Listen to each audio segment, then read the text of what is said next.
Müslüm Gürses. Ay bu ne kız? Tüm sanatkarlar toplandı. Bir de Selam. oyuncu Selman. Aktör. Ay yani Müslüm Gürses Allah rahmet eylesin de mezarında ters dönüyor şu an. Nasılsınız Bülent Beyciğim? Sesin gelmiyor Bülent, sesin gelmiyor. Nasılsın Elazığ abi, iyi misin? Ya Allah cezanı vermesin. Nokia 3169'la mı yayın açmışsın? Sesin gelmiyor.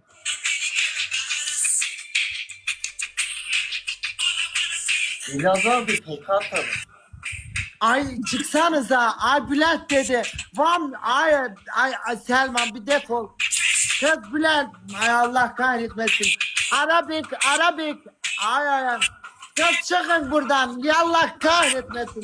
Az önce şey oklandı. Arabik. Follow me. Ay çıksanıza. Bu Allah cezanızı vermesin. Fuh. Ağladınız niye yaraşıklı oğlanıydınız? Oo, gitti yaraşıklı gitti. Gitti yaraşıklı gitti. Ne güzel oğlanıydı. Belki aşk olardı. Belki evlenirdi.